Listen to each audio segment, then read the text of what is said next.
So, ito, buksan ko po.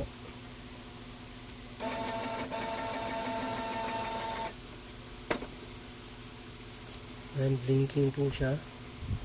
At ang lumalabas po sa kanya dito ay P22. Yun po yung error niya.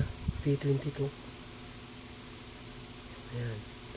So, yung P22 po na error, may kinalaman po yan sa scanner. May kinalaman po yan dito. Either sira na yung scanner mo o itong harness niya or flex niya. So, tingnan natin muna dito sa loob. Okay. So, guys, ito lang.